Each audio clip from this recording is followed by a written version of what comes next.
In the world of fighter jets, perception is everything. For years, the story was simple. The American F-35 Lightning II was the Goliath, an expensive, high-tech marvel, the king of the skies. Its stealth and sensors promised dominance, making it seem untouchable. On the other side was Sweden's Saab Gripen, smaller, lighter, and often dismissed as a budget option or even a toy.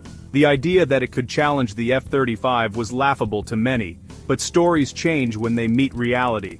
The Gripen was never meant to be a lesser F-35. It was designed with a different philosophy. Born from Sweden's need for efficiency and cleverness, the Gripen put the pilot at the center, not just the technology.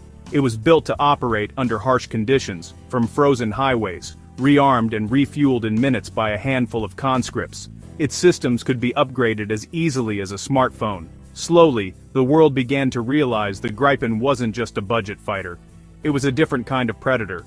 Air forces started to see a jet that could do things the F-35 couldn't. Media Group. Gripen landing on remote road. Gripen being refueled in field conditions. Gripen maneuvering in tight airspace. Stock. Distribute. Equally. It could fly from almost anywhere, adapt quickly, and keep fighting when others were grounded. The narrative of the simple Swedish jet began to crack. The Gripen wasn't weak. It was smart in ways people hadn't understood. As more nations looked closer, they saw a highly evolved hunter, designed for the brutal, unpredictable combat of the 21st century. The underdog was about to have its day. The world's perception was shifting. The Gripen was no longer just a plucky contender. It was a serious challenger. The F-35's reign as the undisputed king was no longer certain. The story of David and Goliath was being rewritten in the skies. And this time, David had a jet engine. The battle for air superiority was no longer a one-sided tale. The underdog was ready to fight. To understand the Gripen's rise, you have to understand its design philosophy. The F-35 was built for dominance, stealth above all, with every decision made for low observability. It's a flying data center, but it's big, complex, and expensive. Upgrades are slow, controlled by a central US-led program. The Gripen comes from a different world. Sweden, with a long border and limited resources, needed efficiency and adaptability. The Gripen's philosophy is survival and lethality through agility and ease of maintenance. It was designed to fight from anywhere, not just super bases. The Swedish planned scatterjets across roads and small airfields, making them hard to target. The Gripen is a fighter a pilot can trust and a nation can afford. The F-35 is like a massive, centrally managed IT network, slow to update. Saab took the opposite approach. The Gripen E separates flight-critical software from tactical systems. You can update radar or weapons, like installing an app. No need to recertify the whole plane. This gives air forces speed and control, true technological sovereignty. Buying the F-35 means buying into the American system, dependent on US approval for updates. Buying the Gripen means control source codes, custom weapons, upgrades on your timeline. It's the difference between being a customer or the master of your own defense. More nations are seeing the wisdom in the Swedish way. The design divide isn't just about jets, it's about independence. The Gripen offers a new model for air power. It's not just a different jet, it's a different way of thinking. And that's changing the game. War is messy, chaotic, and unpredictable. The Swedish military's doctrine is built around agile combat employment, fighting even when main air bases are destroyed. The Gripen was built for this world. It doesn't need a perfect runway. It can take off and land on an 800-meter stretch of highway. Swedish pilots practice this regularly, turning the whole country into a potential airbase. Maintenance is just as efficient. A small team can refuel, rearm, and inspect a Gripen in under 10 minutes. Even engine changes take about an hour. This means more missions per day, a priceless advantage in conflict. Compare that to the F-35, which needs specialized crews and equipment, and you see the difference. The Gripen is designed to live in the wild, supported by as few as 4 people. For nations without massive infrastructure, this isn't a compromise. It's a revelation. The battle for air supremacy is won by the jet that keeps flying when everything goes wrong. The Swedish way is pragmatic, and it works. The F-35's greatest weapon is stealth, its ability to be a ghost to radar. But Saab didn't try to out-stealth the F-35. They built a jet that hunts stealth. The Gripen E is a dedicated stealth hunter. Its secret isn't invisibility, but seeing in ways radar can't. The Raven ES-05. AESA radar is powerful, but the real magic is the Skyward G-IRST system. It scans for heat, not radar waves. Every jet, even stealthy ones, creates heat. The F-35 burns hot. To the Skyward G, it glows like a torch. The Gripen fuses data from radar, IRST, and a 360-degree electronic warfare suite.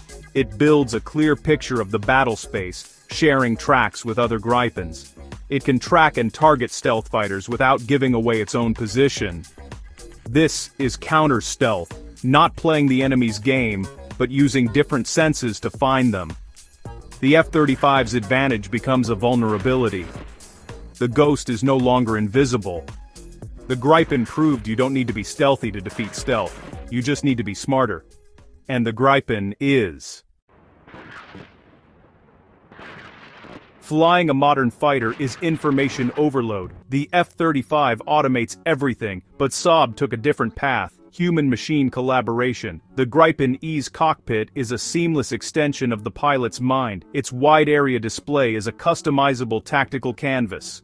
Swipe, pinch, zoom, arrange data as needed. One touch reconfigures the display for air-to-air or ground attack.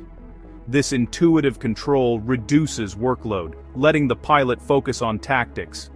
The jet's systems handle complex details in the background. Draw a box on the display, and the radar focuses there. No need for manual controls. The pilot tells the jet what to do. The jet figures out how. It's a partnership, human intellect, and machine efficiency. The result? A pilot who's 2 steps ahead with a clear view of the battlefield. The Gripen's cockpit is built for warriors, not computer operators. The most powerful processor is still inside the pilot's helmet. A fighter is only as good as its weapons. The Gripen was designed for flexibility. Open architecture means it can carry weapons from Europe, the US, Israel, and more. For long-range combat, it carries the Meteor missile, ramjet-powered, with a massive no-escape zone. Up to 7 meteors give it a deadly punch. It can engage enemies before they can fight back. For maritime strike, it uses the RBS-15 Gungnir anti-ship missile, over 300-kilometer range. For ground attack, it carries precision-guided bombs and missiles. 10 hardpoints mean it can mix air-to-air, air-to-ground, and anti-ship weapons in one sortie. The Gripen is a true multi-role fighter, ready for any threat, any mission. Its arsenal is sharp, varied, and always evolving. In modern war, the electromagnetic spectrum is the real battlefield. The Gripen E is a master here, with a fully integrated electronic warfare suite. It can blind, deafen, and deceive enemies, turning their tech against them. Sensors provide 360-degree awareness, constantly analyzing threats. Its active jamming system can target multiple threats at once, even creating ghost targets. Using gallium nitride ASA tech, it's powerful, precise, and fast. Software-defined, it can be updated in days to counter new threats. The Gripen becomes an electronic predator, protecting itself and its allies. It can disrupt enemy air defenses, creating safe corridors for strikes. In the silent war of electrons, the Gripen is a master. The real test of a fighter is in the world market. The F-35 dominated with political muscle, but the Gripen's value is winning converts. Brazil chose the Gripen after a tough competition, gaining not just jets, but technology transfer and local industry. Gripens are now built and flown in Brazil. In Europe, nations like the Czech Republic and Hungary trust the Gripen for reliability and low costs. Saab is in talks with Colombia and Canada, showing global relevance. The Gripen offers top-tier capability at less than half the operating cost of the F-35. Nations can afford more jets, more flight hours, and true sovereignty. The Gripen proves you don't need to be the biggest to win friends or secure your skies. It's a new model for air power. The Gripen's journey from toy jet to Titan is a lesson in innovation over brute force. Its success is no accident. It's the result of a clear, clever design philosophy. The Gripen showed there's more than one way to build a fifth-generation fighter. While the F-35 focused on stealth, Saab focused on making the pilot unbeatable.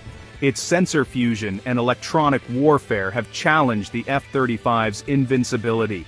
In real-world exercises, the Gripen has surprised its heavyweight rivals. Pilots praise its agility, intuitive cockpit, and powerful sensors. The toy jet has proven its teeth. The Gripen stands as a titan, a testament to smart design and Swedish ingenuity. The underdog has earned its place and shown it can win the fight.